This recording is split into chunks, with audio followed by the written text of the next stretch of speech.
What's going on, everybody, and welcome on into episode 301 of the Garage Beers podcast. We are so excited that you are joining us here tonight for as we kick things off in the 300s. We had episode 300 last week. If you missed it, go back and check it out. We had legends on episode 300. Travis Hafner, Mike Fratello, Brian Brennan. They all joined us to talk sports.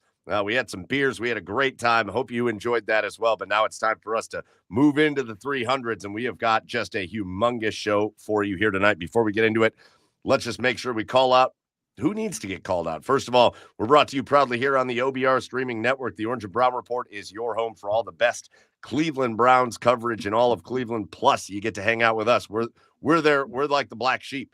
We get to talk about, hockey and baseball and basketball, and we talk football too. But the OBR is our home, so make sure you get over to the OBR.com, hit subscribe. Make sure you hit subscribe, hit like, all that stuff wherever you're watching us here tonight. And if you need a little help, hit that QR code up in the top corner. That'll take you right to the OBR subscription page, and you can get signed up there. Also, while you're doing that, go follow the Garage Beers on the socials so you can hang out with us on as we do kind of dumb stuff and fun stuff and all that stuff. So at the Garage Beers and all the socials is what you want to follow. With you as always, I'm your host, Michael Keefe. Joining me in the garage, my co-hosts first over on the east side of Cleveland, it's Chad Meyer, and also over out there in the city of the Super Bowl champions, Seattle, Washington, it's Joey Whalen. Boys, what's going on? Boys, it's been a day. Like, I feel like I've gotten kicked in the nards by a slalom gate going 70 miles an hour. That's what kind of day it's been. But, I'm here. Today deserves a beer. And, it's been that kind of day. But and speaking of which, I know we're going to get into it later, but I caught a glimpse of the two-man luge at work today. Oh, God. Ooh. Guys, I guess the only thing I have to say is it's only gay if you make eye contact, I guess. They are, like, on top of each other, right? They're very much on top of each other. And, like, what a scary thing if you're the dude lying on top of the other dude. First off, the steering, but like you're just trusting him to be able to steer that thing. The rest of it, you're just there to provide stability and a booty. You're going down the ice chute, and like they reach like almost 80 miles an hour down this thing. You're just like, oh God, don't kill me, man, don't kill me. Oh. Well, man, yeah. Listen. Yeah, right.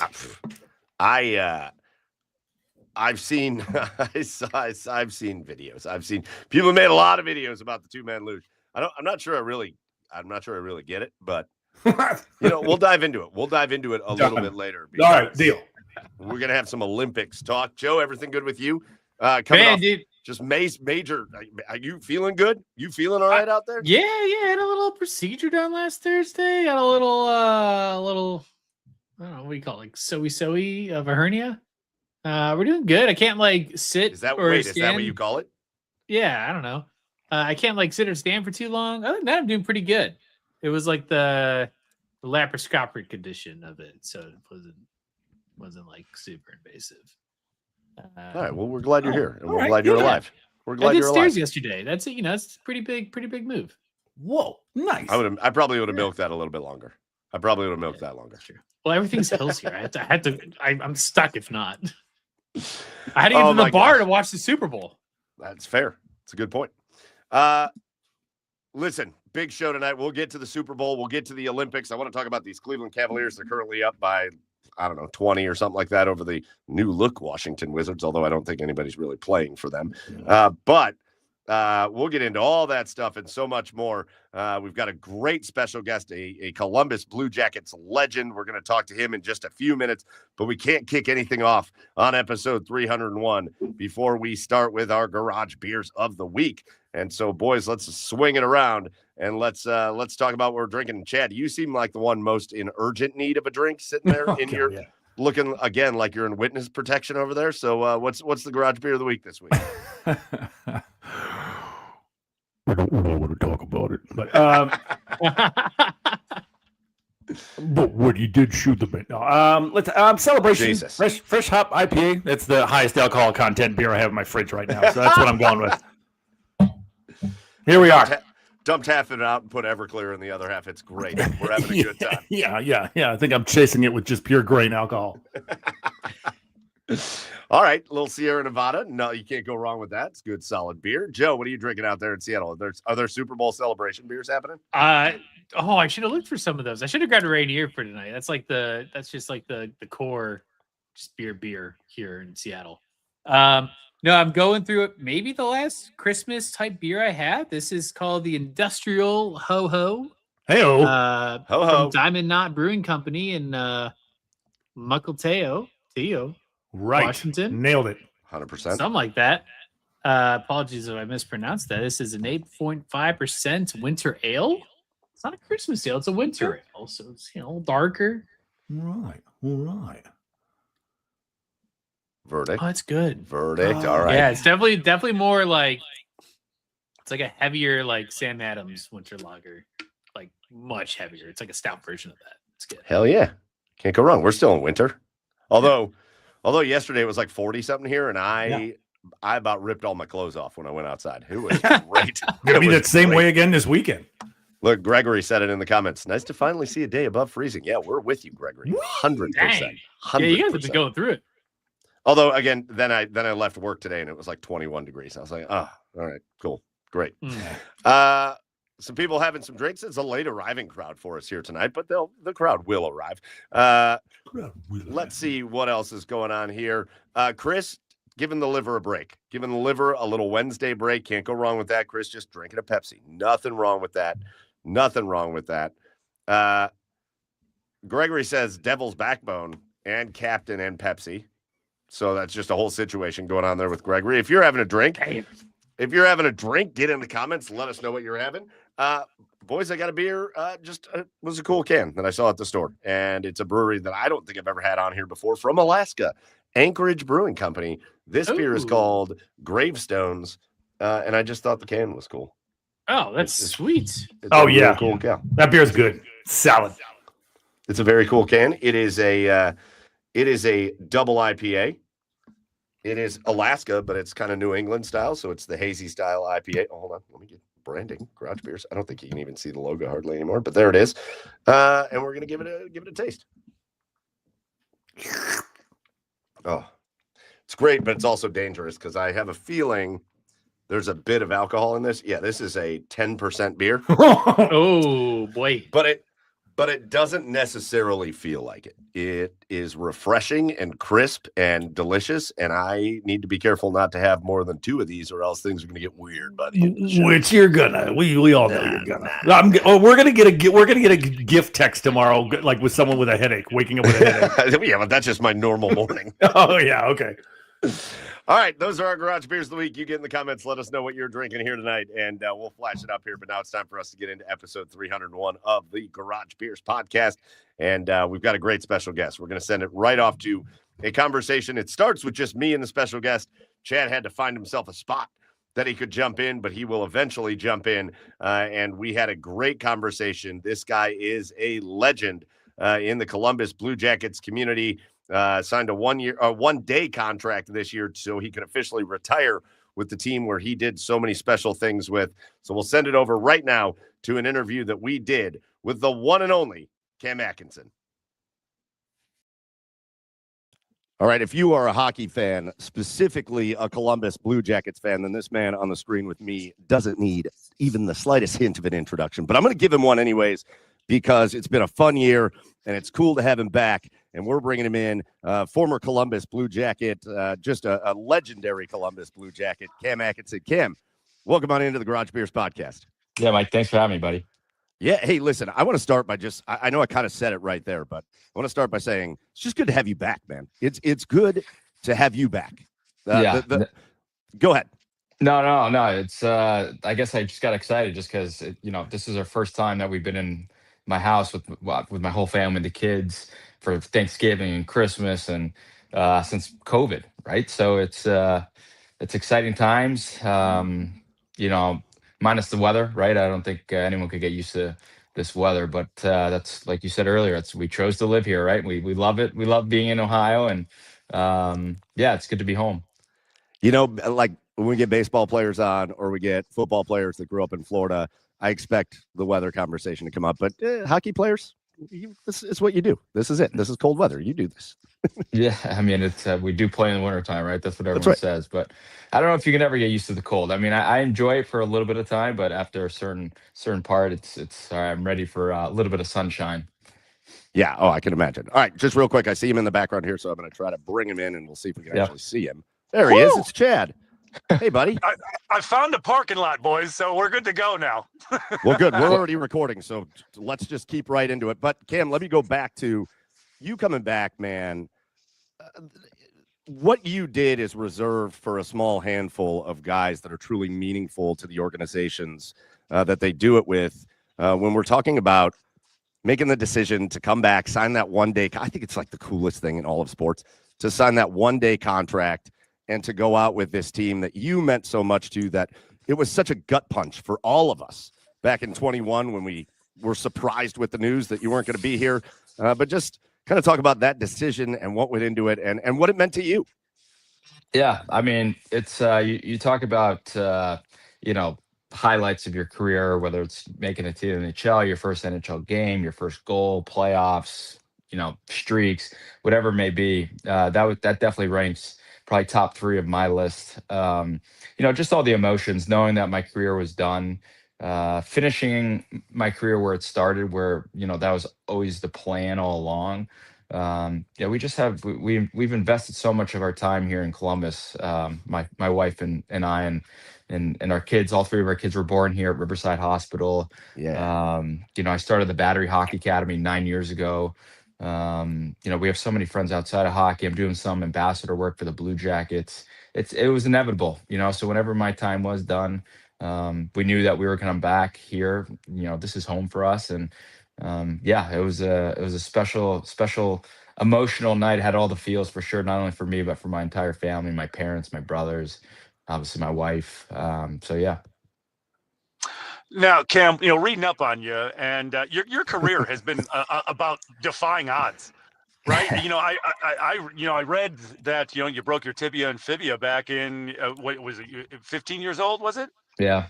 And a doctor told you would never skate again, but then you got a second opinion.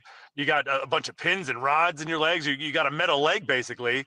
And then I read your dad would catch you skating at night in the rec center, and you somehow procured a key to get yourself in there. Is that are we allowed to know how you did that, or you know what? It's all about who you know, right? And I don't reveal any of my secrets, but yeah, I mean, for me, like you said, I had to defy the odds at such a young age, just with my size alone, right? And I use that, and I tell everyone I use that as motivation, and to prove everyone wrong, but to prove myself right, and um, just how I go about my business. I mean, I think every kid should. There's gonna be naysayers. There's just gonna be doubters, and no matter what you do, but it's all between the ears, and it's all how do you prepare yourself mentally, just to kind of shut those noises out. And so yeah, I mean, it's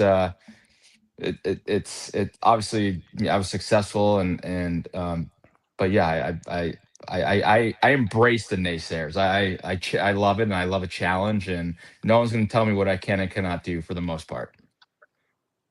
Heck yeah. We're going to just kind of jump around your life and your career. We're not going to go linear because that's what Yeah. everybody expects us to do, and that's not the Cam Atkinson way. I brought up the gut punch, and you were like hanging out signing autographs at the draft party, and then you get traded. It was like you were there, and then you were gone. It was like a magician's act. But here's what I got to know, because I have to know the reaction to this. So you go through the process. You get traded off to Philly. You go spend a little time in Philly with the Flyers there. Spend your first year there, and then news comes down that Philly's hiring a new coach, and I got to know the reaction. I got to know the reaction from Cam Atkinson when you had gotten away from him, and then he comes right back to Philly when John Tortorella is your head coach again. What's the reaction when you first learned that? I actually vouched heavily for him to get the job in Philly. Some people know that. It's no secret.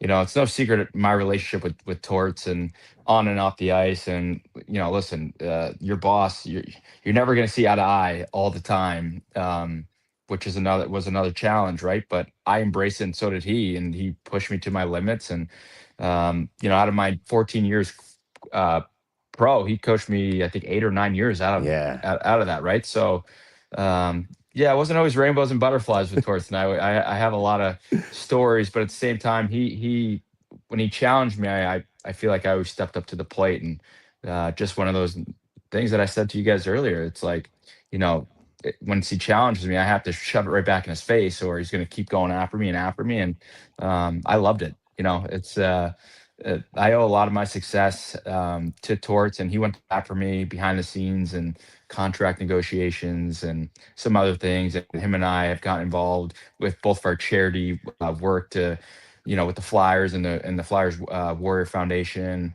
So yeah, it's I actually was in Tampa last week, and was supposed to meet up with him. So we keep in touch to this day. He's busy, I'm busy. Torts he's a good man, and we're still really good friends.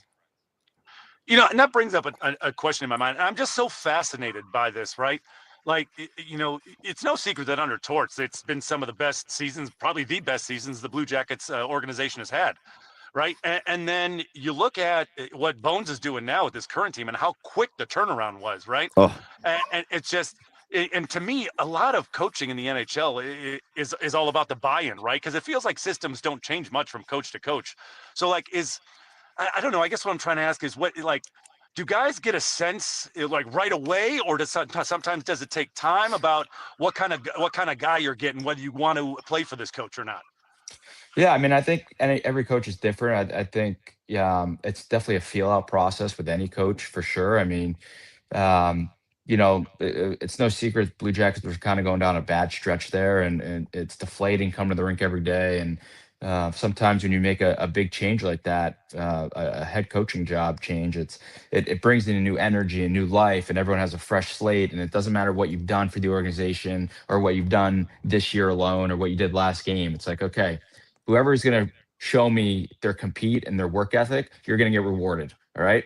So it's obviously it's been working out for them in a great way. And the ownership still feels very strongly that they can make it into the playoffs and do some damage. And it was the right time before the break to, try to crawl back into the mix and gather some points, which they've done a great job at doing. I'm sure that management and the coaching staff wish that they were still playing and not going into this break, because it's a long time to, not play any games. But no, they're playing really well, and it seems like they're having a lot of fun. I was just at the game last night watching Nick Foligno sitting. My wife and I went and sat with Janelle and the kids, and which was a weird feeling. I've been to a handful of games this year, but just to watch Nick sit with Janelle, it was, and my wife, obviously, it was kind of weird, but yeah, no, I'm happy for the Blue Jackets, and I hope that they can continue. I wonder if Nick's still fighting soccer moms at his kid's school. Remember when he was on with us and he talked about picking his kids up from school and having to fight off the soccer moms. Yeah. You brought it up, and as a fan, Cam, you either love we're at this break now. We're at the Olympic break. The Blue Jackets don't play again for, I think it's a little over 2 weeks or right around 2 weeks or whatever it is. It's the end of February, basically. From a fan perspective, you either love the break or you hate it. If your team is stinking it up, you love the break. You're like, God, these guys need a minute to get it together. But if your team's on a heater, you're like, oh, no, no break. Let's not go on a break. Yeah. And that's how I feel about the Blue Jackets right now. Is that like a player thing? Like, I know some players are, this is a fun time. It's an exciting time. It's the Olympics. It's all that.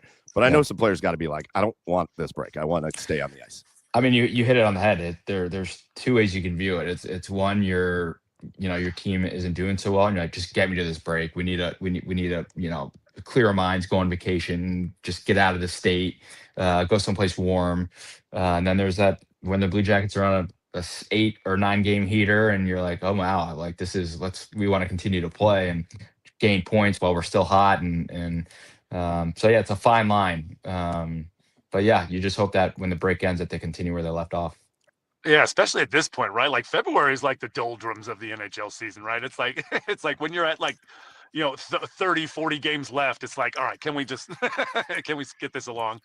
Yeah, I mean, we call it the dog days, right? It's like from after I want to say New Year's, Christmas break to New Year's, it's like, all right, we have to get through January to like kind of end of February, beginning of March, or middle of March, whether you're trying to gain traction or whatever it may be. I mean, some teams, I've been on teams with the Blue Jackets where we've been out of playoffs by Christmas time. So it's like you come to these games, it's like, what are we doing? Like, how do you stay motivated? And obviously it's your job, so you have to compete and show face and show up. But yeah, the Blue Jackets are playing really well, and their top guys they're top guys, and Werenski obviously keeps taking another step, which is insane watching this guy. How many steps are there? Yeah, I know, seriously. It's like, but yeah, no, it's great, and so yeah. So Cam, we kind of talked about the 1-day contract and the retiring with the Blue Jackets and all that, but I want to take you back. You're a kid coming out of Boston College. I think you led the league and led the nation in scoring, and 2 goals in the national championship game and all that stuff. You were used to playing at the pinnacle, and then you get drafted in the 6th round by the Columbus Blue Jackets. And I wonder if you went back and told your younger self after wrapping up your time at Boston College and knowing, all right, I'm moving to Columbus and I'm going to get my career started. If you would have told that kid the career you would have had at the Blue Jackets, you would have left for a little bit, but then you would have made such an impact on a community and a team that you'd be one of those guys that they want to come back and do the 1-day contract and let you, retire as a Blue Jacket and all that. What do you think young Cam would have said? Oh man, it's I don't know. I mean, you could get emotional, right? I feel like every player you obviously, for the most part, every athlete sets out individual goals, but it's a team sport, and at the end of the day, you want to win a Stanley Cup. I mean, that's why you play the game. It's the personal accolades just come with it. If you're playing well, if the team's doing well, usually good things happen for certain individuals. Yeah, I mean, listen, I'm a firm believer in you put in the work, and good things are going to happen, and it's all motivation. I remember scoring 40 goals or 41 goals one of the years, and I think I was number 5 on the scoring list in the NHL, and like over summer, it's just like there's still naysayers, like and I'm just like, oh my God, like what else do I need to do here to but like as I told you, I use that as motivation. Obviously I didn't score 40 more goals, but it's just crazy. I mean, I didn't get drafted my first year eligibility. When I turned 18, you have 2 years of eligibility to get drafted. Almost clearly didn't get drafted my second year of eligibility. And then if you don't, then you become a free agent. I mean, I committed to Boston College summer of my sophomore year. So no matter what, I was going to college and try to get as close to my degree as possible, because you got to have a fallback plan in case when you do turn pro, if you don't make it, and or whatever, injuries and so forth. So yeah, it's looking back. I mean, I don't know. I'm a big living the precious present kind of guy. So I haven't really sat back and realized kind of personal things that I've done. I'm just not really that type of person. Maybe down the road, I think it's still kind of fresh that I still feel like I can still play, even though those days are done. But yeah, it's I love the city. I love this organization. I can't thank the McConnell family and Don for allowing me to retire as a Blue Jacket, and really was a special night. All right, Cam, I know we got to wrap with you, but I have one last question, but it's a two-parter. And so you're not, and it's a softball. The first one's a softball, and you're not allowed to say the Tampa playoff win. Okay, you're not allowed to say that. But what are when you look back, what are some of your favorite moments and your memories from your career as a Blue Jacket? Oh man, we could talk for probably another 24 hours here, but I mean, I would say there's a lot. I can say I could rattle off a lot, but sitting in the coach's room my first training camp, and they told me that I made the team for opening night roster, and able to walk out to the bench when no one was there, pitch black, and just look around, call my parents, and let them know that, hey, I made it to the NHL. That was a really cool, super emotional moment for me and for everyone. Scoring my first NHL goal, which was three games in against Vancouver, against Corey Schneider, who's a former Boston College goalie. Matty Calvert's overtime goal that I assisted on in Pittsburgh, and our first ever playoff win. Scoring 11 seconds in the playoffs against Pittsburgh. I mean, that was just raw emotion. I mean, obviously, we could talk about the lightning sweep, but I remember scoring one of the empty net goals. I forget if it was the fourth game or whatever, or even the third game at home. It was like the craziest goal I've ever scored. It was just an empty netter, but like just the raw emotion of the fans, and like that was one of the coolest moments. Playing. Oh, baby, hat tricks. The list goes on. You're the time leader in them, so I hope you remember them. But the other one is the old habits die hard. Like, now that you're retired, are you like sweeping the kitchen and giving like the old wrister into the dustpan, or like? Yeah. I still I dream a lot. Obviously, I remember my dreams, and there's a lot of dreams I've had recently that like I'm still very much in the mix playing in a game. And then I wake up and I'm like, okay, I'm good. Like it's I mean, don't get me wrong, I miss it, but I don't miss it as much as I thought I would. I think just because I'm so busy with my kids and coaching and trying to expand the battery and doing some stuff with the Blue Jackets, and I just can't sit still. So it's I think that's what has made this transition a lot easier for me, knowing that I have stuff on the fly instead of just sitting around and sweeping some garbage into the garbage can. And my wife hasn't kicked me out of the house yet, so that's a good thing. It's what the retirement's supposed to be. Yeah. Wicked wristers into the dustpan. Yeah. My very last thing, you're a Connecticut guy, right? Grew up there, and I don't know who your team was growing up. I don't know who your favorite hockey team was growing up, but I think it still applies because you're from there, and that's where you grew up. When you see Whalers jerseys being donned in North Carolina, is that cool? Is that like a cool tribute, or does that make you want to go knock somebody out? Honestly, I never really liked Whalers. I was always a New York Rangers fan through and through. Where we lived was on the border of New York, so my dad works in New York City, and you just grew up in a lot of the Rangers players when I was a kid, like Dave Maloney. I'm best friends with his daughter, who's the youngest captain for the Rangers. And just, still to this day, a lot of current players that play for the Rangers all live in my hometown. So, when I go see my family, I see a lot of them. I see Mark Stahl, who obviously is retired as well, but Chris Kreider, who I went to BC with, and Panarin, who just got traded. But yeah, it's Rangers were my team. All right. Well, that's cool. I didn't know, and I thought every time I see that, I'm like, that kind of. I don't know how I feel about that. But yeah. Listen, Cam, this was really cool. It was cool catching up with you, and it's really cool knowing that from now until the end of time, you are a Columbus Blue Jacket. through and through. And we're grateful for everything you did for the Blue Jackets. And I hope you know, I'm sure Blue Jackets fans tell you all the time how much your time meant for the team and the organization. And we really appreciate you coming on and doing this with us here on Garage Beers. Yeah, guys, thanks for having me. This was a lot of fun. And what a time we had with the one and only Cam Atkinson, the legendary Columbus Blue Jacket, and other teams, but mostly Columbus Blue Jacket. Cam Atkinson, we thank him so much for jumping on with us. We thank our buddy Todd Chirac down there with the Blue Jackets for setting that up. I do want to, first of all, shout out to Mike Todd. Mike Todd's hanging out with us, in-arena host for the Columbus Blue Jackets. Mike, we got to have you on and drink some beers and talk hockey at some point. I can't believe we've not done that. It feels wrong that we haven't done that. And you're just drinking water tonight, and that's okay to give your liver a break. Chad, again, we're a Cleveland-based podcast, and we're on the OBR where a lot of people are just talking Browns.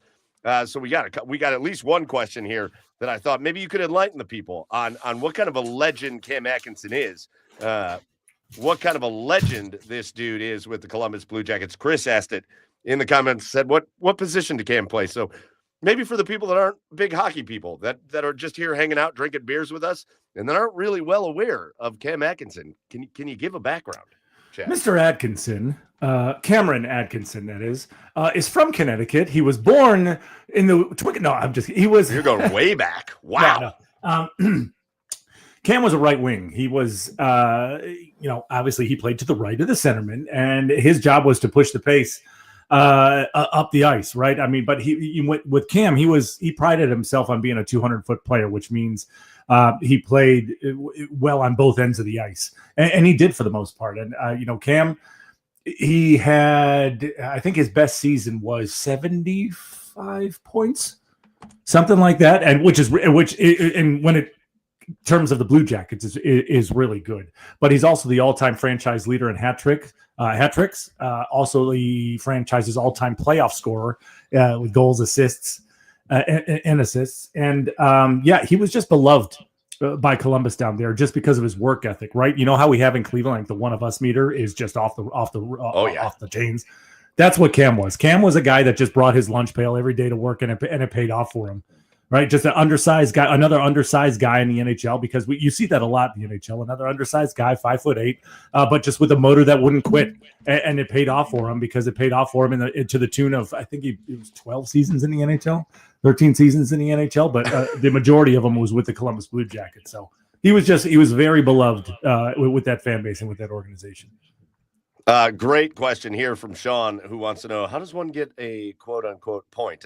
And I'll take this one, Chad. I believe it's when the guy with the stick hits the ball over the fence, if I'm not mistaken. Yes. I believe that's what that is. The guy with the stick hits the ball over the fence, and then he gets into the end zone to cross home plate and then gets a point.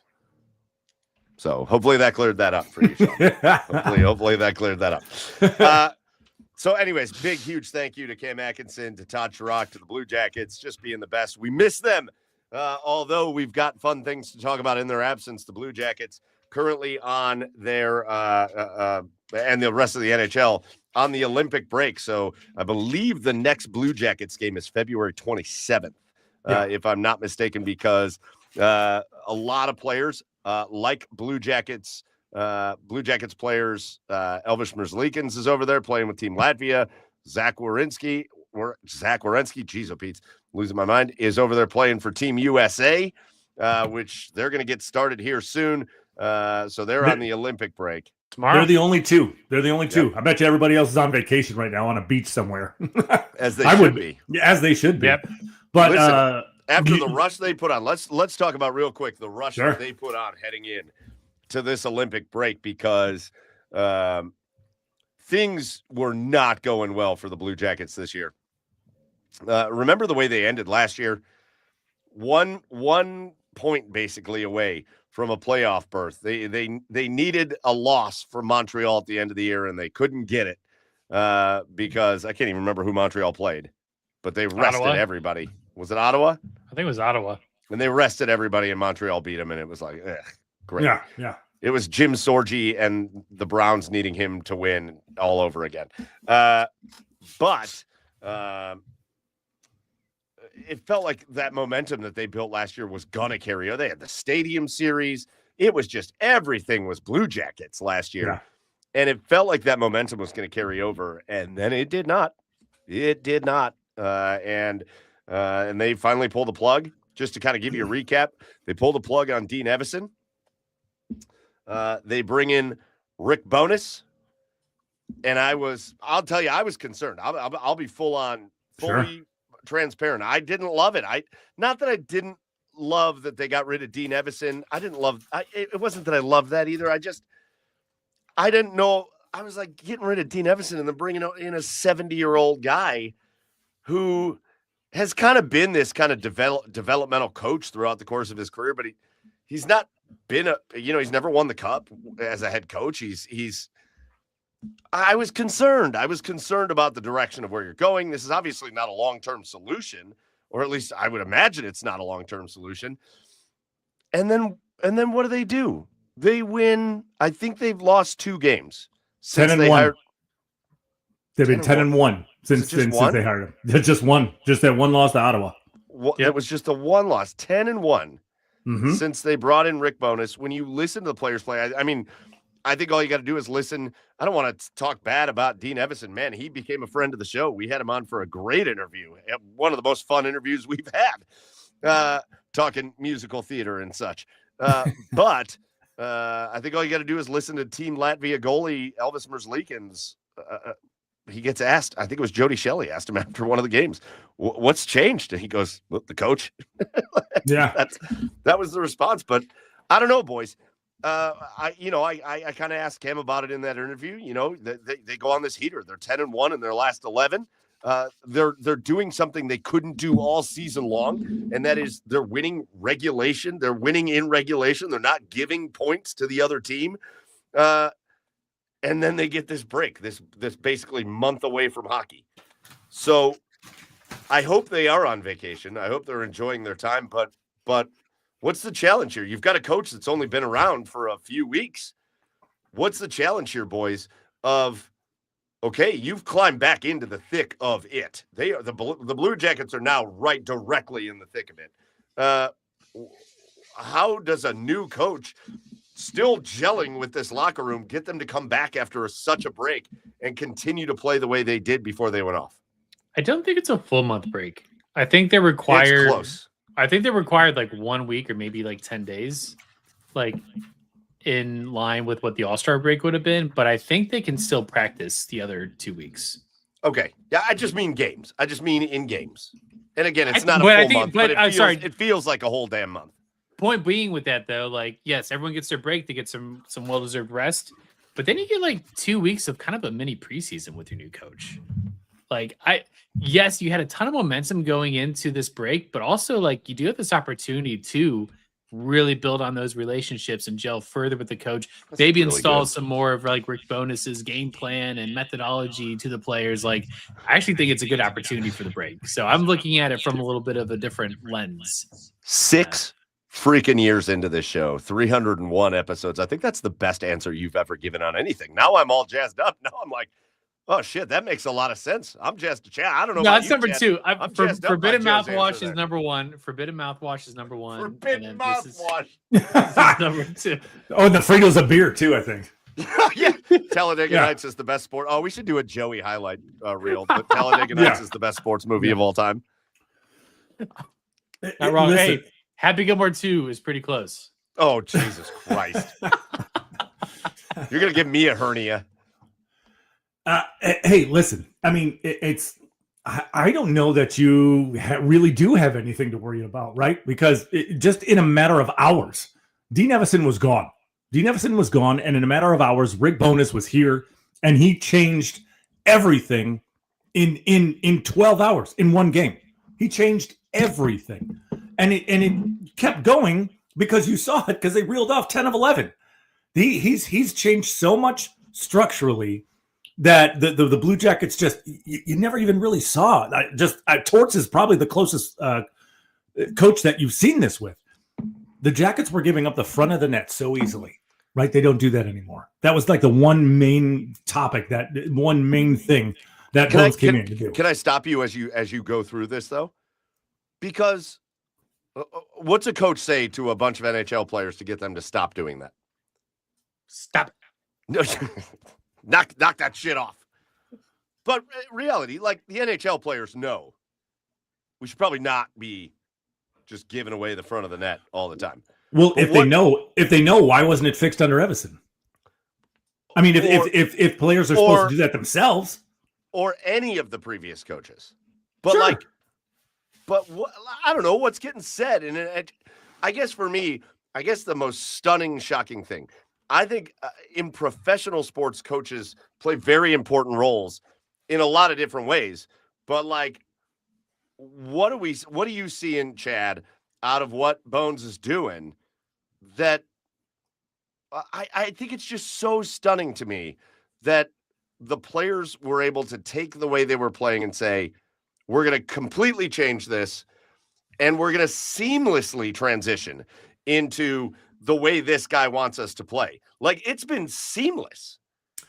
And maybe it means that the changes didn't need to be that drastic. They just needed to be little things that change things here or there.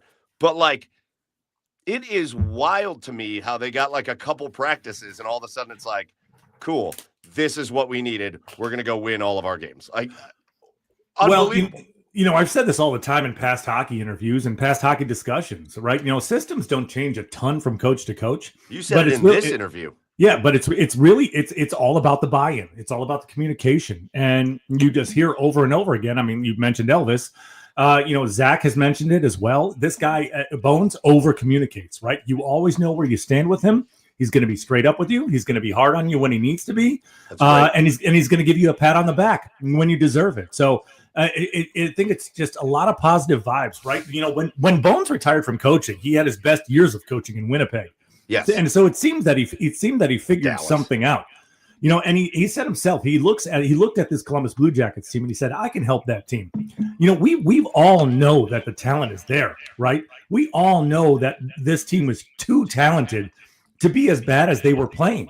It just needed someone to bring them all together. And maybe Bones has been that glue. I mean, he certainly has been through the first 11 games that he's been the coach. So maybe Bones is that glue that makes it stick, that makes that talent go. So I really think it's all about his communication and being straightforward with the players. I think that's also, you guys are killing it with these answers. That's a phenomenal answer too. It's been such a pleasant surprise. And I think right from the jump, I was concerned. You guys know this. I was texting you guys like crazy. Like, what are they doing? Bringing in a 70-year-old head coach, regardless of his reputation, into this situation. Like, what's happening? And listen, Blue Jackets' track record with head coaches recently is Browns-esque. It's Browns-esque. And I was concerned. And I'll tell you where my mind got put at ease a little bit right from the jump. To me, the thing that's been the hardest pill to swallow with the Blue Jackets has been the development and the playing style and all that of Kent Johnson, right? Like, this is a top draft pick.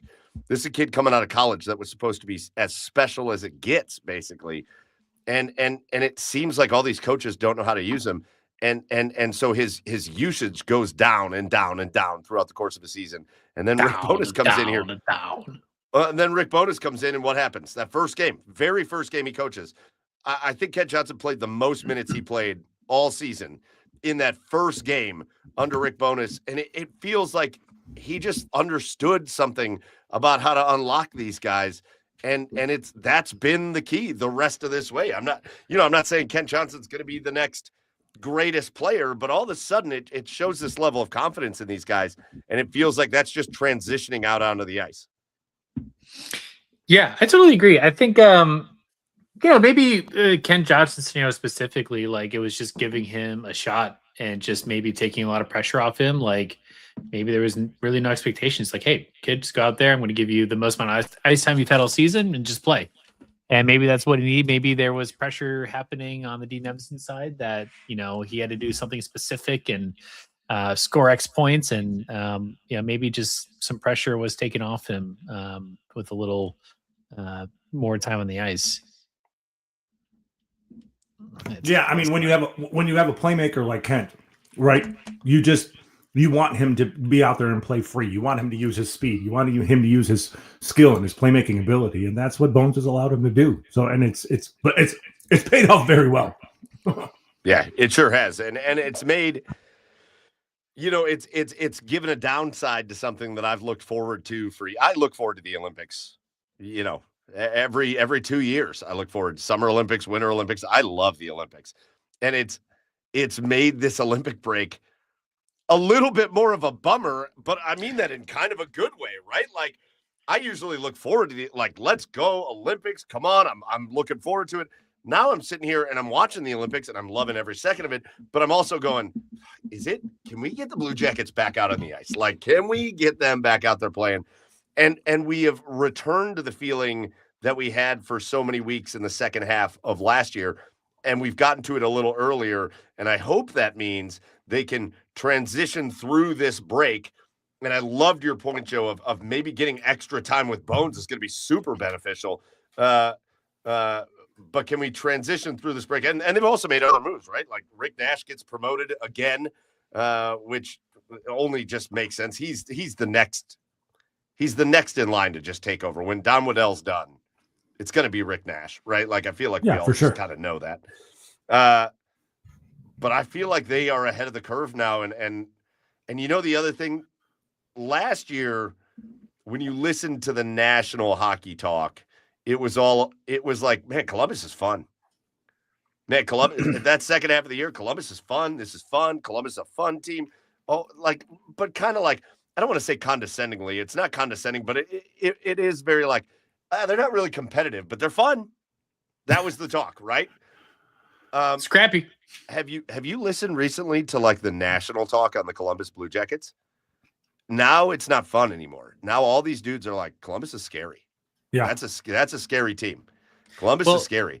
That's a different thing, and the national people are recognizing it. This is what's so incredible about what Bonus has done is, like, you could tell all season, like, it's not like we were getting blown out in games. Very rarely were we were almost in every single game that went to overtime we lost, or we lost in regulation in the third period. I would imagine that we have the record for most third period leads given up and most losses. Most leads given up in the third period. So like, it really came down to just full 60-minute execution for this team, and whatever Rick did joining, like, unlocked that for the Blue Jackets. It's insane. Yeah. No, I mean, I agree. I mean, it's not hard to notice the change in the Jackets now. Like I said, he's come in and he's changed everything structurally, everything the way that the Jackets have played, and he's figured out something, and it's paying off. And I'm excited to see how they gel, like, in the practices leading up to the next game. And you also benefit too from just horrible play ahead of you. Like, I don't think New Jersey was really ahead of us much, but like, they've been a dumpster fire. The Capitals have been horrific the last 10, 15 games of the first half. The Islanders are falling off a bit. So like, you are getting some help too. So with all the success is how they've been able to jump into fourth place in the Metro. And it's, I mean, they're right on the cusp of a playoff spot now. It's insane. Yeah, it's been unbelievable. So what a run that they've been on, and what a fun time we had talking to Cam Atkinson tonight, legendary Columbus Blue Jacket. And again, shout out to Mike Todd, who was joining us here. Hopefully he's still hanging out talking Blue Jackets. He can hang out with us all night. But he corrected me, 2/26. So February 26th at Boston, and the next home game in Columbus just 2 days later, February 28th, against the New York Islanders. So that is the amount of time we're going to have to wait, another 15 days until we see the Blue Jackets, but hopefully they can come out with that same energy. It also just kind of perfectly transitions us, boys, and just want to spend a few minutes on this, into the Olympics, man. I said it. I look forward to the Olympics. I look forward to the Summer Olympics. I look forward to the Winter Olympics. We've been lucky on this show to have Olympic greats on this show, right? Rob McClanahan, from the 1980 Miracle on Ice team, Bonnie Blair. I mean, I think most people think the greatest female speed skater in U.S. history. Bonnie Blair came on and had wine with us. That was so fun. Oh yeah. Who else? I saw her. She was she was in the crowd. She's in. Oh, I'm sure she is. I think she's the Milan side of it. But yeah. Yeah, I think those are the only 2 Winter Olympians we've had. What about summer? Natalie Coughlin. Natalie Katie Moon. Coughlin. Obviously, Katie's our buddy. Matt Biondi. Yeah, that swimmer. Oh yeah. Forgot about Matt Biondi. Yeah. We've had I think that's it. I think we've had more Summer Olympians than we have had Winter. So we got to get to work on that. Natalie Coughlin was great, sitting in like her winery, just sitting back, hanging out. We've been very lucky on this show to have a lot of gold medalists join us, and hopefully we can do that a little bit more. We'll be attempting that. I can tell you for sure, we will have some Olympians coming on in the near future, because I've already connected with some from the past, but certainly some from the present. But guys, just talk. Yeah. Chad doesn't even know about it. Chad doesn't even know about it, but I'm excited. You don't know, but you should be excited, because I'm giggly about it myself, but I don't want to give it away. So let's just talk about the way the Olympics have gone. What have you guys been tuned into with the Olympics so far? I've been like locked in. So what have you guys been tuned into? 2-man luge, am I right? I literally thought that was a joke when I first saw that picture. Speaking of locked in. Yeah, right. I pay attention more to actually I do pay attention to the luge and the skiing. That's much more like exciting to me. Figure skating and like ice dancing, not my bag. But like the luge, have you guys speaking of that, have you guys seen any of it and the drones that NBC has been using to follow the luge? Oh my gosh, amazing. Unreal angle. They deserve a gold medal, honestly. Amazing. Yeah, these things, they weigh like 2 pounds and they can travel at like 80 miles an hour. It's insane, the angle that they're getting. Yeah. You know what's funny, Chad, is that you said something and I'm the opposite. I feel like when I was like a kid, all I wanted to do was watch like bobsled and luge and all that. And now I watch it, I'm like, it's cool, but it's kind of like watching the same thing over and over and over again. Right? Well, sure. Like, if they get through the run clean, then it's just watching the same run over and over and over again. And then if somebody like bumps through it or whatever, it's fine. And it's not to take anything away from it. I think the sport is wildly fun.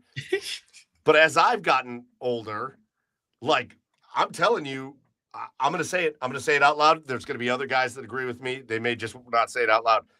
I'm so locked into the figure skating. This kid from the U.S., Ilya, whatever his name is, the quad god. Are you shitting me with what this kid is doing? Yeah. It is every time this kid goes out there, I'm like, shh, I got to watch this. It is unbelievable watching it out there. You know what's funny? Have we you can not watched transition any to of this, Chad? No, I have not. Oh my god! Oh, you got to watch the ice skating. You got to watch figure skating. This I mean, I guess I catch like clips and like highlights, but I haven't watched like full performances. No, this kid from America, man, unbelievable. His This parents kid, were Ilya from America. Yeah, he is. His parents were both. Right? His parents were both Olympic figure skaters. They call him the quad god because basically all of his jumps are quads. You know how like growing up it's triple axel and triple whatever. He does all quads. They have the Olympics have recently allowed backflips again. Like nice. My boy from Bowling Green State University, from Bowling Green, Ohio, Scott Hamilton made backflips famous back in the day, but the Olympics outlawed him for a while. They brought him back. This kid's out here doing backflips like it's wild to watch. It is wild. Yeah. This poor dude from Japan. There's this guy from Japan's also amazing. He's amazing. Yeah. And he just can't. He got his gold. He got his gold. Who did? He got it in the was it the singles? It was the very first figure skating. No. That was part of the team event, and the U.S. won it. So he he beat the quad god in the team event, but the U.S. won the team event. Now they're in the individuals, and he's in second place. Follow Garage Beers more for live figure skating updates. He beat Ilya in that specific like performance, like head to head. Okay, so I That's want to get incredible. to this comment though, because Chris said something, and I love this. This has started to happen more and more with the Olympics. I think it Oh, happened. yes. I think it happened in the Summer Olympics the last time. It's in the Winter Olympics. I love that they are changing this. Chris in the comments says, I like performances that have a clear-cut winner. I don't really trust the judges. So, right, you're talking about like speed skating, where it's just based on the speed. Whoever wins, wins. Skiing, downhill skiing, whoever's got the best time wins. But now they finally have figured out a way to broadcast the way these people are getting judged throughout like figure skating or gymnastics or these ones that are like that have the judges. So you can actually kind of follow along with it, which I think is awesome. Boys, I think we've talked a lot about the ice events. Let's keep it on the ice.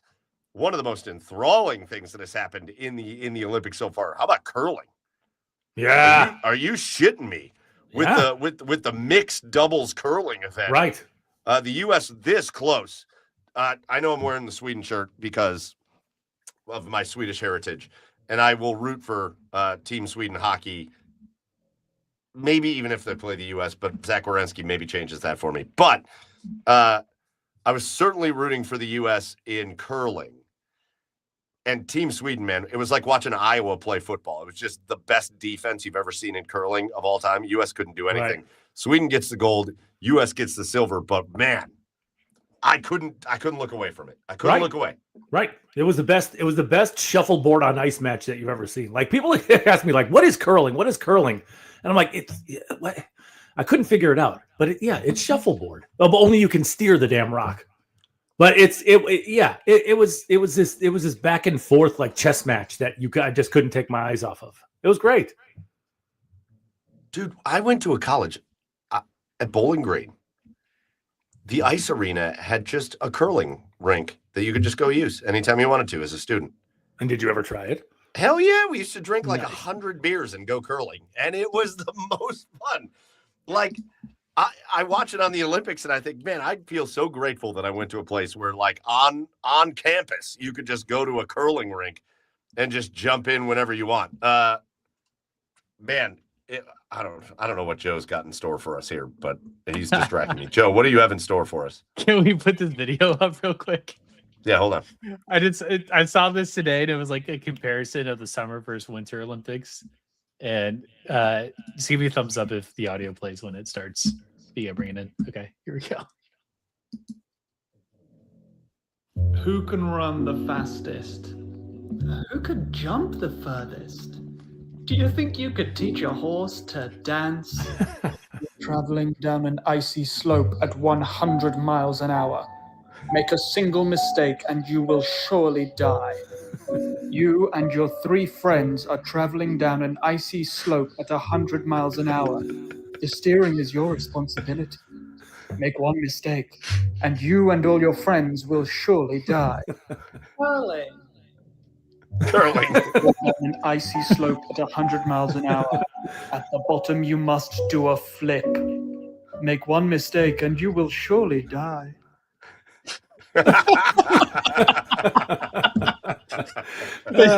Shit. It's so funny, like the difference of like risk in these sports, and we saw that obviously. Like, there's so many more injuries in the winter sports. I feel like catastrophic injuries. But yeah, I just saw that. Thought that was hilarious. Would you rather? Here, I got a question. Would you rather do the skeleton or play water polo? Ooh, probably the skeleton. Yeah. Like, Yeah, would I just- feel like I'm skeleton. surviving. I'm surviving the skeleton. Okay. I'm drowning in water polo. Yes. Here's a great question. You can say curling as a cop out, but if you had 1 year to prepare to compete in any Winter Olympic sports, what would it be? Well, now I don't want to say curling because it's a cop out. It's a cop out, but No, I that's mean, too much of a cop out. 1 year for any winter sport. Ooh. Probably the Like- Do you like me thinking I'm going to win? it's up to you. just to man. compete or just You to have to compete in drive? the Olympics. I mean, you have to compete. So Like, which one let's are you say competing in? I have dual citizenship in like Barbados, so I'm the only guy that's going to be on the Olympics, and I'm going to lose. No, I think the scenario is that like you're taking the spot of somebody that has a chance to win gold. I mean, there's certain things I'm not going to Put some pressure on. I'm not going for big air snowboarding. I'm going to die. I'm not going for figure skating. I'm going to tear all the ligaments. Like I got mine. Go on. Cross country skiing. No, fuck that. I'd go cross country skiing. You only got 1 year to build up for that? Well, I mean, I've been listen. The only reason I'm thinking that is because I've been doing like these endurance sports for quite a while now. Like between all these half marathons, warrior dashes, tough mudders. Like I already have endurance built up. If I had a year to build up the endurance to go cross country skiing or maybe even the biathlon, I think cool. I think that's where I'd go. That or the slalom, because I've skied before as well. So I think I could control that if I could just do that. So yeah, I would go with some sort of skiing event. Chris said 1-man luge. We know he means 2-man luge. That's 1-on-1 man luge.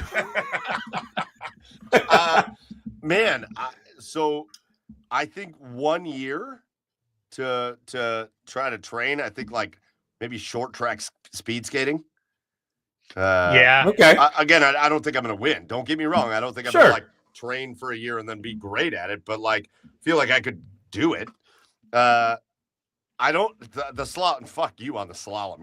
You're getting murdered on the slalom. You're dying on the slalom. No, they can't even do it. Yes, they can. It's just the one French guy that got hit in the nards. But I feel like maybe the downhill skiing, even though it's crazy, I feel like after a year of like really getting like doing it every day, you can make it happen. I have done moguls before. Maybe I could do the moguls. That'd be a thing. Yeah. You cannot do the moguls. You're dead. Why couldn't I? Dead. You could what? You just dead. You just assume that I won't be able to. I've done moguls before. I could do them. But I agree. I agree with Chris though. My initial thought was luge. Like, give me a year. Start training me on that and give me a year, and I'll figure that out. Nah, you'd be like the U.S. bobsled team. You wouldn't even make it. You wouldn't even make it in the Probably dead. Most likely dead. Joe, what was your answer? I would do snowboard cross, and it was my answer for the Summer Olympics because they brought in kayak cross this year. Well, I know this because when I went skiing or snowboarding last month, I was really good at getting in the way of people and like slowing people down and like. I think I could be a nuisance out there. So as long as I can get down the hill, like I think I could cause some problems. I was ready to laugh my ass off if you would have said curling. Yeah, right. Just I don't know what you guys are talking about, but curling. Curling though. Have you guys ever played? Yeah. I just fucking told you. Wow. Hi, welcome to the show. I was pulling up the video. I was listening. What a great sport. That's a great time. Anyways. Men's hockey getting going. I wore this Team Sweden jersey because Team Sweden kind of kicked things off for men's hockey in the Olympics with a 5-2 victory over Italy. Team USA is coming. Obviously, the girls' hockey is unbelievable. I also feel like hockey could maybe be an answer in this. Yeah, for sure. I would die. Gellers. Dead, but... Well, I played in high school. I could figure it out. Figure it out. Dude, the U.S. plays Latvia tomorrow. I hope Zach gets one in on Elvis. I hope he does so bad. I hope something fun happens. Yeah. But yeah, I love it. I love watching the Olympics. I'm all in for it. I love the Winter Olympics, and I kind of like how they've done this. And I think obviously the U.S. is going to have to kind of do it similarly. I like how they're doing it in multiple locations. I like how the opening ceremony was in Milan and Cortina, and like they did multiple opening ceremonies. I don't know. I'm all in. I'm all in for it. The dancers. Yes. All right. Let's move on to the next segment of the show as we kind of hit into some quick hitters as we get towards 10:30. But let's talk about our asshole of the week, where we call somebody out for just being a total asshole. I'll kick us off on this one. And I feel like this is a recurring asshole of the week. It's not quite to the level of, let's say, a Johnny Manziel, who is the perpetual asshole of the week. In every episode, Johnny Manziel is always asshole of the week number 1. And then we'll just see who else happens. Then there's 1A and 1B. Yeah, and then, but my asshole of the week is just, you pick a side. I don't give a shit what side you're on. I don't care. Just anybody that has nothing better to do with their lives than worry about the halftime show of the Super Bowl. That was going to be mine. That it just is a perpetual, every year it's my asshole of the week, because every year, it's the same group of people who don't like the Super Bowl halftime show every year. And they find whatever reason they need to find to not like it. And every year it's the same group of people that like get overly worked up on the other side too. And I find it to be dumb as hell. Shut up. It just, who cares? Go to bed. Who cares if you don't like it? Go to bed and get up the next morning and go to work, which we shouldn't have to do. Asshole of the week number 2 is working after the Super Bowl. But do you people not have enough to do with your lives than worry about the Super Bowl to a point where it's become like a thing? Go to bed. Don't watch it. Do something else. Go eat some Doritos in your kitchen. And among other things with this performance, it's like they're mad that it's not their favorite artist. Like they should be catering specifically to what they want. That's not the point. But also, who cares? Who cares? Everything now has to go by the way of who you voted for, right? Because now we have to make that a lot of people nowadays have to make that our personalities. I remember a time I even tweeted about this. I remember a time when if you didn't like the type of music, if it wasn't your cup of tea, all you had to do was switch the goddamn channel or switch the radio station when MTV played music. But no, we have to make all of this political now. Who gives a shit? I don't even watch a Super Bowl for the halftime show. Like who cares? Who cares? But we have to. We have to make this a thing now. It's insane. Yeah. Society sucks in a lot of ways these days, and that's just one of the things to add to the list. All right, Chad, you and I had the same asshole of the week, so we'll just roll with people who give one shit about who performs at the Super Bowl halftime. Like, gross. Joe, asshole of the week. Puka Nacua. He's like on an all-time streak of like trying to be his best version of Antonio Brown right now. I feel like he's on a bender.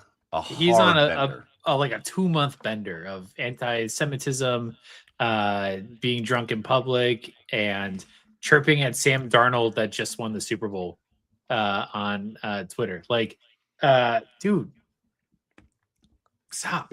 Maybe don't. Maybe don't, Puka. Don't, dude. Just don't, man. I mean, like, you're literally in your contract year. Like, you could make so much money if you just shut the fuck up. Well, he's gonna make that money. He's gonna regardless. I don't know if he's gonna make as like I think he said enough things like kind of bundle up where I think there could be some implications that he wouldn't make as much. There might be a little more opt-out options and team-friendly options here. But regardless of the contract, whatever contract he gets, I agree with you, Joe. Like, maybe chill for a minute. Cut it out. Yeah. Stop it. It's cool. You went to BYU. Yeah. Chill. That tells you something. Whew. He's on his fifth wife. Guy did a lot of soaking. You ever see? I mean, I'm sure you've seen videos of it, but Lee Bryce. Remember Lee Bryce's song from that everybody's making fun of? He's like, I just want to catch my fish. I just want to drive my truck. I just want to cut my grass. I just want to wear my boots. It's so tough being country. No, literally, you can do all of those things, and you don't just have go do those things. like we're drinking. I'm drinking beer right now, and there's boots right here on this shoe rack in the boiler room. But you know, not that hard. You know what, Chad? You bitch. You can't go cut your grass right now, idiot. I can this weekend. It's gonna melt. It's all gonna melt this weekend. Melt. All right, those are our assholes of the week. Let's see. We had. I do like this from Chris. I also agree with this. Okay. Let me put you where I was at for the Super Bowl. Intentionally had nothing to do. And intentionally, my wife doesn't give a shit about the Super Bowl, so she went upstairs and like hung out in our bedroom. I set the kids up with like a movie on the projector upstairs in the guest room. They had their iPads. I gave them snacks. Like, it was a whole situation so that they would just stay in there, basically. And it worked. It was great. And I sat down because I like the whole Super Bowl experience. I like the game. I like all the pre-fanfare for the game. I like the halftime show. I like the commercials. I like the post game and watching the presentation. I like the Super Bowl experience. There's a lot of cool things about it. And I agree with Chris 1,000%. I sat down like ready, finally, because I feel like I've spent so many years going places to watch the Super Bowl that you can't really pay attention to the commercials. And finally this year, I got to sit down and like watch. They were terrible. The commercials were terrible. It's like they all had the same ideas. Hey, let's get some celebrities to sign off on AI versions of themselves, and then we'll do commercials. It was terrible. That was to me, that's the most disappointing part of the Super Bowl. Be better. Be better. That was a good one, Chris. Speaking of the Super Bowl, Joe, Chad. Yeah. From a game perspective, bit of a yawner, bit of a snooze fest. I've watched that Browns game every game this year. Is how I felt about that game. We had 4 field goals in the first half, right? It was 12-0 at halftime. Sure. I have watched that Browns game. Now the Browns are usually at the 0, and the other team's usually at the 12. But like I watched 18 weeks basically of that. Things got a little more fun in the second half, but the reality was Seattle's defense was unbelievable. Right. New England's offense, especially that offensive line, had no shot Very Brownsy against that Seattle defense. And the Seattle Seahawks just walked their way to their first Super Bowl since Russell Wilson did it with them back in the mid-2010s. So, Joe, give us a check-in from Seattle, man. What's the atmosphere like in a city that just won the Super Bowl? It's good to I think they had their parade today, right? I think the parade was today. Oh, they did, yeah. Yeah, I actually don't have any updates on the parade. I'm sure it went well. It was a beautiful day, so they deserved it. It was like 50 degrees out, so it was nice. Couple things. One, literally, the Patriots offense against the Seahawks defense is what I imagine every Browns practice is like. Just nothing. Just a whole nothing burger. Just absolutely porous offensive line work. Can't hit a receiver.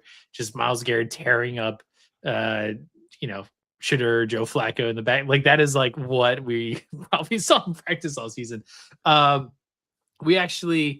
This is 3 days after the surgery, but it was like start of the fourth quarter, and my wife was like, 'cause she's from Seattle, she's like, I feel like I want to like be like at a bar like when this like happens, because I was like, they're gonna win. Like there's no shot the Patriots are coming back. Like barring a miracle, like Seattle has this. So after some convincing of me, I was like, all right, like I will go. I'll get in the car. So we got in the car. We went to a brewery to watch the rest of the game. And it was like, dude, it was just electric to be with people that like have joy in their life when they watch football. Like it's just so nice to like see happiness of fans rooting for their team and like seeing that Super Bowl moment. I know. It's just such a foreign concept. It was just like, wow, I could just be with this. Also an all-time year for Seattle sports. You have the Mariners and the ALCS. You have the Seahawks winning the Super Bowl. Kraken, man, they're in actually the same position that the Jackets are in right now. So they're like, on like, I think they have a playoff spot, but they're on the cusp. But like, that's pretty crazy for a town in a single year. And you're gonna get an NBA team back. Like we are getting an NBA team. It's getting announced. Yeah. So the Sonics are coming home. Like that's exciting because then I get to see the Cavs a couple times a year. Hell yes. The other thing that was really funny that I saw Monday was a news story, and they were talking about how the Seattle Public School District was not going to honor like unexcused absences or any like absence on today during the parade was going to be unexcused. And they were talking about like, yeah, like last time they did the same thing, but then the school district caved at the last minute, and they're interviewing some parents, and they're like, this is like last time I brought my kids to the parade, and now I'm going to bring them again to this parade. And just them talking about like in the span of a childhood going to 2 Super Bowl parades is nuts. Absolutely unfathomable. Like, I hope that like we can have that problem in Cleveland where we're like arguing about like the Cleveland Public School District, like allowing kids to go to this parade or not, and creating like a core memory for them. It's just like a wild problem to have, but like, when your team doesn't suck monkey nuts, it's possible. Well, our team sucks monkey nuts. Anyways, Chad, they're your stoked. whole any lingering thoughts of your overall impression of Super Bowl Sunday? I mean, I enjoy defense, so like I really loved watching that game. So, but I tell you what, I've never seen an offense get beat by the same blitz on the same side, Yeah, all the time, like the whole game. I think like 6 of the 8 sacks that Seattle had were from the same corner blitz. It was either a corner or a safety that they brought from the same side, and they just walked in untouched. Yeah, I mean, New England's offense was having problems throughout the entire playoffs because they were finally playing better teams. They were just able to escape with wins, and their offense was able to do just enough. But that Seattle defense was just relentless, and I loved watching it. I was also rooting hard for them anyway because I didn't want Boston to get another championship. Anybody but Boston, really. Yeah. I'm very happy for Sam Darnold, by the way, with everything he's been through in his career. So happy to see him get a championship. Happy to see a couple of Ohio boys. Oh, AJ Barner from Aurora. yes. So really happy. man. Yeah, really happy to see some Ohio boys get a Jackson Super Bowl. Smith and Jigba. Yeah, Jackson Smith and Jigba. Yeah, let's go, dude. But yeah, I think that's one of the things that really stuck out in my mind was like, is anybody are they going to be able to adjust to this? But they just never did. At Seattle, I mean, if they didn't get sacks, they were getting pressures. Drake May was under duress the entire game, and it felt like the Patriots never had a shot from the get-go. I did see some like film recap of the game, and the left guard of the Patriots was tipping, who he was blocking. And I think the Seahawks knew that. Like he would literally just stare down whoever he was blocking, or if he was blocking somebody in like the center, like he would like look straight forward, but his eyes were on the exact person he was blocking each time. And I think they were picking up on that, and so they were able to shoot that gap a little easier. So obviously the Seahawks win the Super Bowl. Great outcome. Great game. I think going into the NFL draft and this season, I think it's a good thing. Jackson Smith and Jigba winning a Super Bowl and being the offensive player of the year in the NFL is a good thing for maybe a team like the Browns and the fans who maybe are going to be considering a wide receiver at number 6 overall, and a guy like Carnell Tate, who the thing I keep hearing over and over again about Carnell Tate is he's never been the number 1 wide receiver on his team, because he's always been on a team with a guy like Jeremiah Smith, and you're just not going to be the number 1 wide receiver when you are. But I think it's also valid to point out that Jackson Smith and Jigba was never the number 1 wide receiver on any team he was on with Ohio State. And look what he's done in the NFL, being the offensive player of the year. Also, if we just go to the weekend of the Super Bowl and we go back a day and go to the NFL awards ceremony, we've got to talk about this. I mean, Myles Garrett, a unanimous NFL Defensive Player of the Year, the first person that's done it since, who was the last one that did unanimous? They talked about it over and over again. It's been a while. I don't know why I'm not remembering it, but DeMarcus Lawrence. I don't know. No, I don't remember. DeMarcus Ware. Somebody will pop in to the comments and remind me who was the last unanimous defensive player of the year. But Myles Garrett, the defensive player of the year, the worst kept secret in the whole process. But I think just as equally as awesome, Carson Schlesinger, defensive rookie of the year, in just a runaway there as well. His dad was the one that got to announce it on the stage. I sat and watched that. I was very excited for that. And it went just the way I hoped it would go. But boys, this just tells you, like, obviously for the Browns, Todd Monken, new coach, very new offensive coaching staff. We'll see on the defensive side of things. I think several defensive coaches are still going to be here. I think the goal, and Todd Monken has said so much, is that they're going to kind of keep things the same defensively. They want to keep the same system. They don't want to change anything. Todd talked about how difficult it was to kind of game plan against the defense of the Browns. So he's not looking to change things. But man, what a what a foundation the Browns have laid on the defensive side of the football.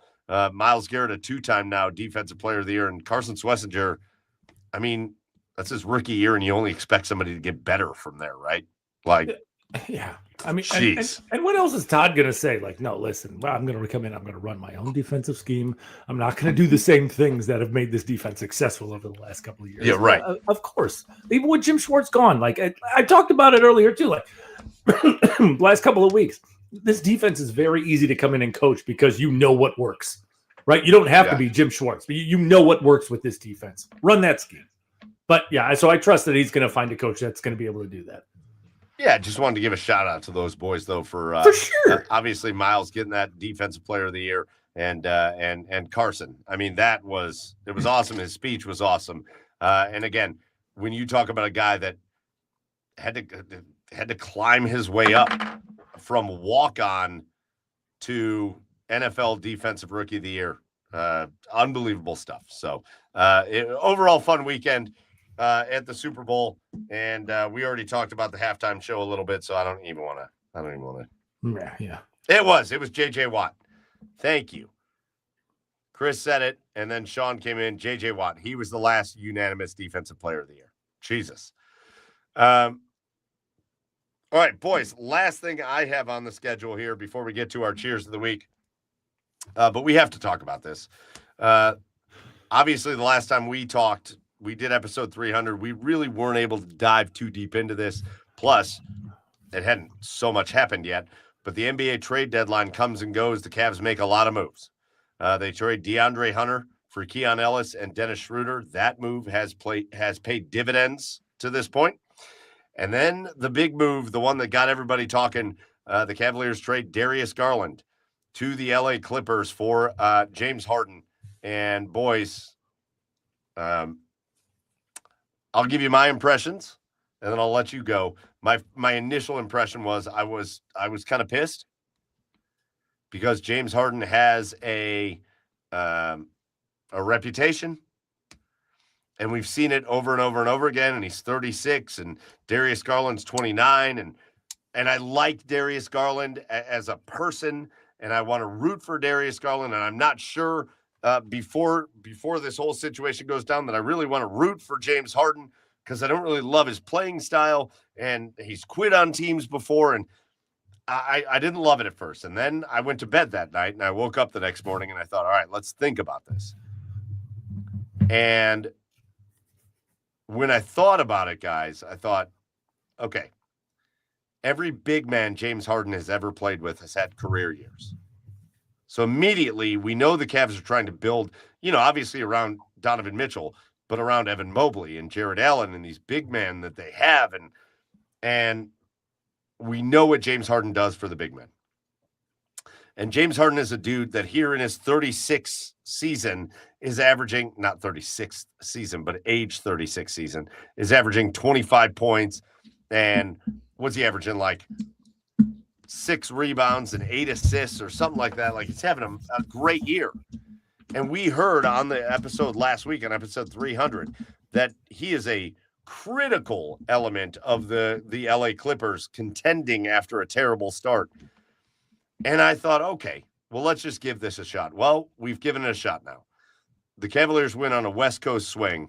They lost the first game in Phoenix in a bitch of a game. But then they make the moves. They go 4-1 on that West Coast swing. They come home tonight and they beat the Washington Wizards by about, I don't know what the final date was, like 25, something like that. They beat them by. And James Harden has very quickly integrated himself into the Cavaliers and their playing style. He is dishing out assists. Jared Allen is playing phenomenal basketball. Look at what Sam Merrill did tonight. 7 3-pointers in the first half. Donovan Mitchell, again, feels like he doesn't have to bear the load constantly because James Harden can bear the load. Boys, for the next couple years, because James Harden's going to be around for the next couple years, this feels like maybe not a long-term solution for the Cavaliers, but maybe the Cavaliers don't need to have a long-term solution. It feels like a pretty damn good short-term solution, right, boys? Yeah, I mean, if this turns into a championship, who gives a shit? Like if we win a championship with James Harden and we have to go in the tank for 4 or 5 years, who cares, right? But yeah, I mean, you already see him integrating himself in with this offense, right? Like you said, he's made any big man that has ever played with him has had career years when he's been on their team, and his passing has been on full display these last 3 games. That you see. And you could tell that he's trying to get into that part of the game early, right? And, the 2 games before tonight, it's almost like he played with his food a little bit when it comes to the scoring, because James Harden can put up 15 points like that, right? That's how good of a shooter he is as well. So, and that's what he did with Sacramento and the Denver game as well. I mean, he just came on with the scoring. He just decided to turn it on in the fourth quarter. So yeah, I mean, it's at any point over the next couple of months, you have a top 20 player in the NBA on the floor, and that's something that can't be understated when it comes to the Cavs. So yeah, it's very nice to see. Yeah, I was going to go along a similar vein there, Chad. Like, I think you have 3 top 20 players on the floor, maybe with Donovan and Evelyn. But you know how hard it is to win a championship without just superstars in your lineup. I think a couple of things that's really interesting about the NBA, like the gap between the floor and the ceiling is mighty. Of how much a superstar can produce versus like a very good player or even just an average player. And to convert a player from that you've drafted that's come organically through your system from a good player to a superstar, like we have seen that twice in the past 30 years with LeBron and with Evan Mobley, who is like on the cusp of that superstardom. And so to be able to pull in a player that plays at that caliber is like the best path to a championship. And that immediately sets the expectation this year right back to this is a championship year. Like we are in this. I agree with your sentiment on Darius. Like I love Darius. He's fantastic and a great guy and a great player. And I wish the best for him. But I think if you want to win now, like, it wasn't, the team wasn't playing at that caliber. No, not at all. And if you want to look at, and listen, it has to stay like this because you could have honeymoon phases that can then turn ugly. And James Harden has had his fair share of them over his career. But if you want to talk about the way this Cavaliers team is going to win a lot of games, it's this game tonight. Because what did James Harden do tonight in a 138-113 win over the Washington Wizards? He shot the ball 4 times. James Harden shot the ball 4 times. Now, that's maybe not a fair assessment of his game because he certainly put up more attempts, but he got fouled.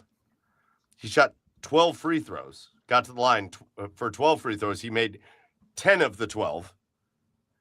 So he was 1 of 4 from the field, 10 of 12 from the free throw line. So he had scored 13 points. That was James Harden tonight. 13 points.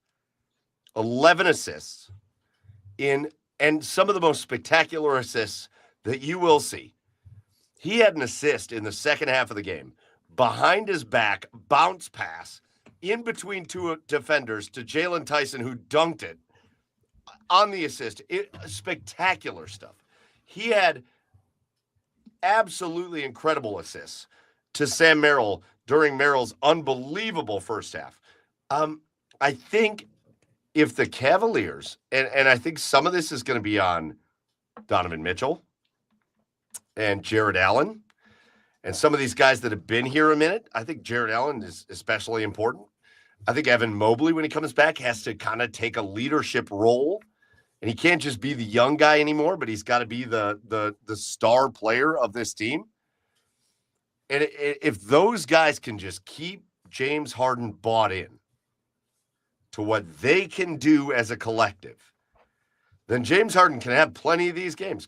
We go ahead, score 13 points. Who gives a shit? But 11 assists and the impact of the game.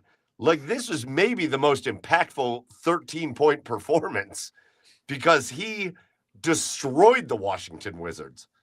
all over the court. And then you talk about this other move they made. I mean, Dennis Schroeder has been unbelievable for them. I mean, think about it. They went from Lonzo Ball to Dennis Schroeder. Why hasn't he been able to stick anywhere? That guy is just as rock solid of a player as you can get. Who? Schroeder. Why hasn't he? It feels like he's on the move all the time. Yeah, I think it's because he is rock solid, but he's also not better than rock solid. And that's not meant to say anything bad about Dennis Schroeder. But rock solid is one thing. He's not.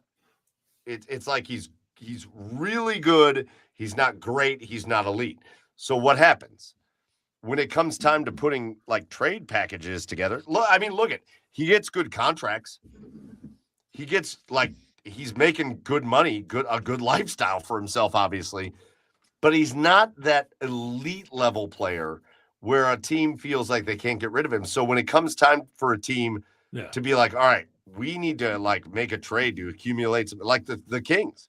We got to accumulate some assets. We've got to start looking towards the future. He's an obvious choice because he's not elite, but he's just really good. Yeah. And that's what happens with those guys in the NBA. He's not like a max contract guy, but he's not certainly like a minimum contract guy. And that's what happens to those guys. They just get traded all over the place. Yeah. Because if God forbid, Harden or Mitchell ever go down with something you have, I feel like I have every confidence in the world in that Schroeder's going to be able to run this offense efficiently. I just have to, again, I think this Cavs team gets healthy. I mean, you still haven't seen Max Strus, and I think he's integral for this team. Evan Mobley is going to come back in the near future because we've got the All-Star break coming up. Thank goodness, because the Cavs kind of need it. But now that you add this element, the Cavs just put up 138 in this game, and it felt like it was nothing. Yeah.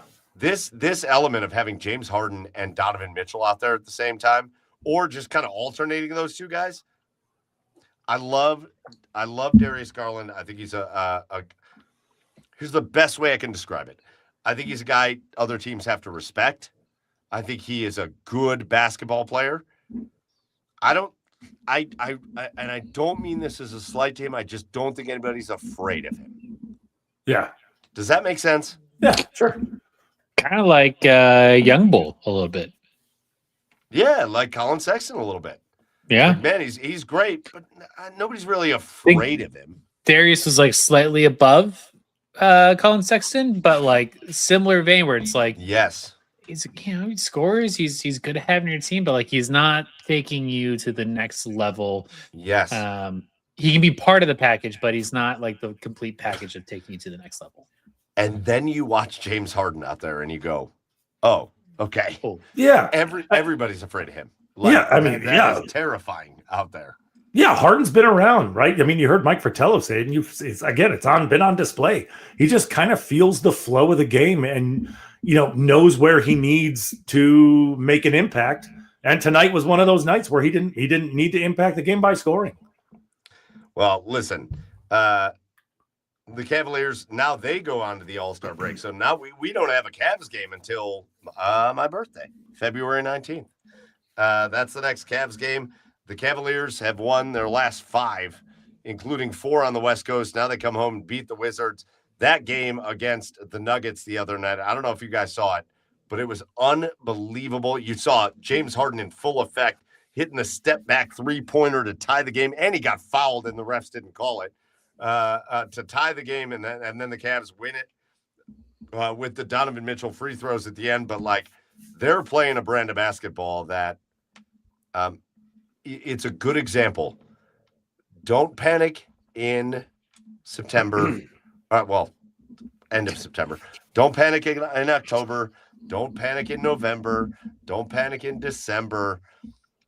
Get yourself situated and start playing good basketball in February, March, April, and then watch where it takes you in May and June. And I think that's where the Cavs are at.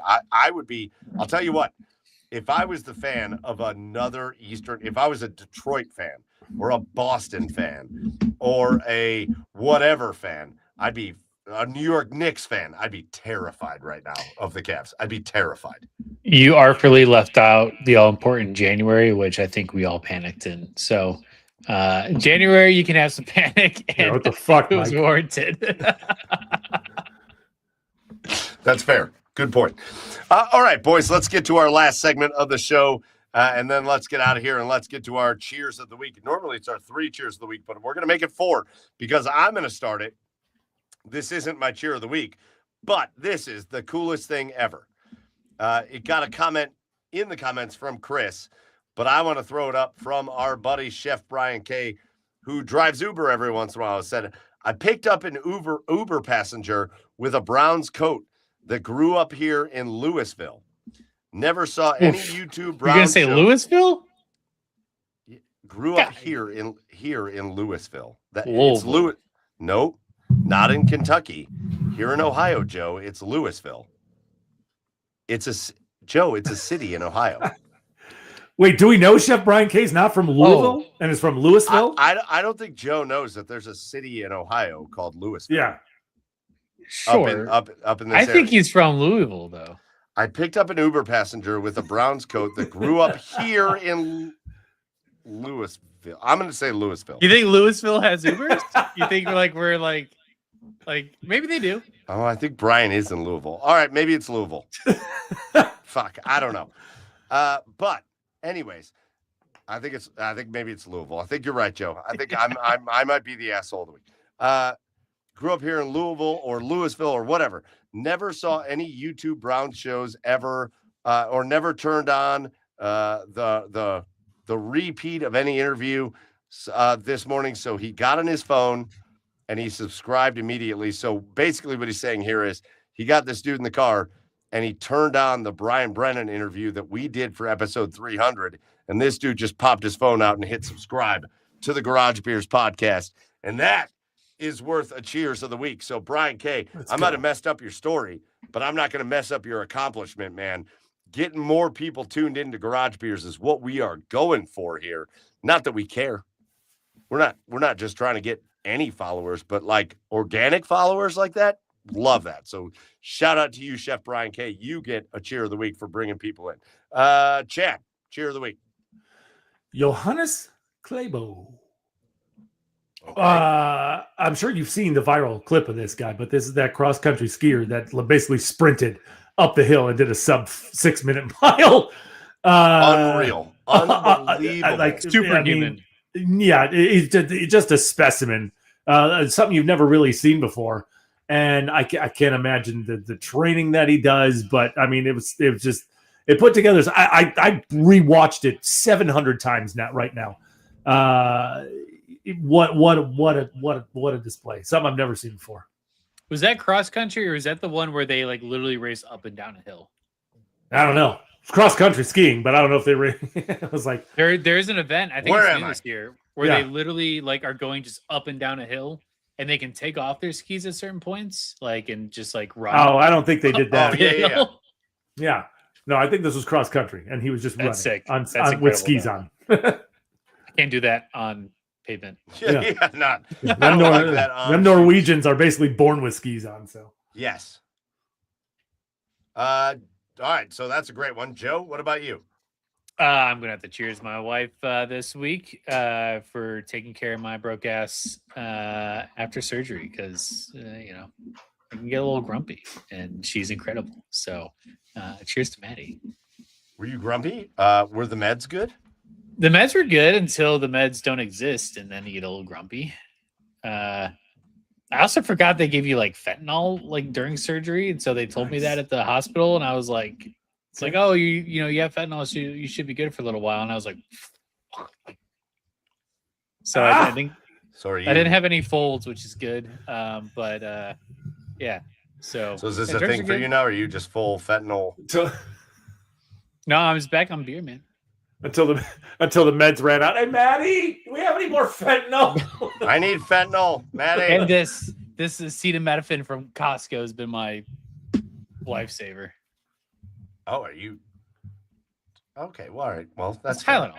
It's just- I know what acetaminophen is. and I also have these. It's perk and vodka. It's a great combination. It goes together real well. Also, if you're Yes. keeping track, I did have a beer the night before the surgery, like definitely outside of the window. So, guess there was no adverse effects there. Maybe there were. I don't know. Nice.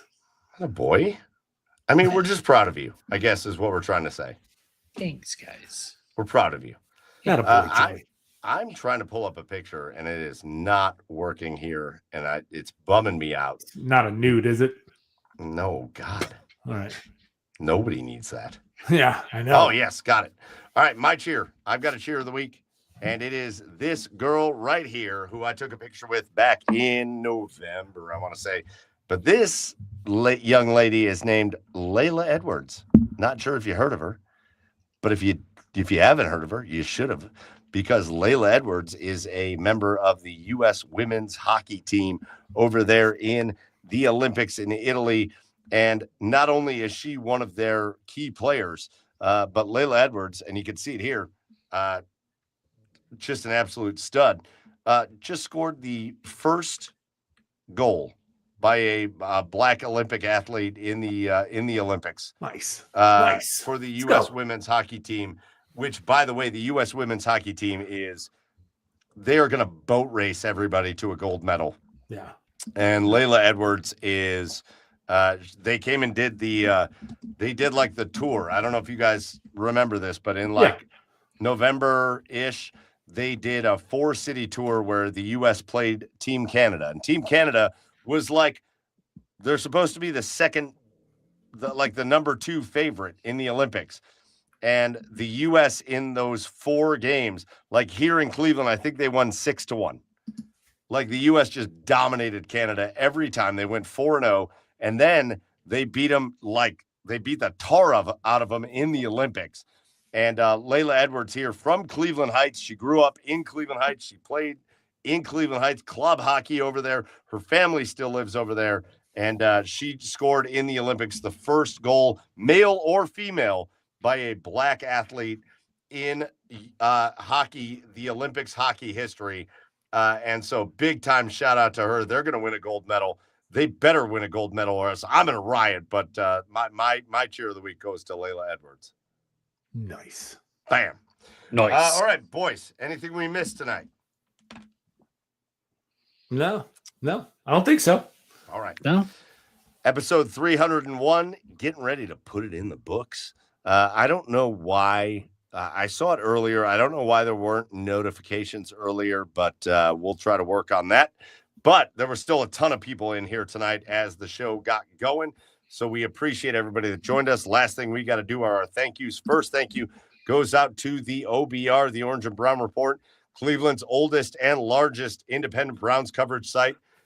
Make sure you get over to the OBR.com, hit subscribe. You got that. Yeah, you got the QR code there. Joe's showing it off. It's beautiful. Scan the QR code, get to the OBR.com.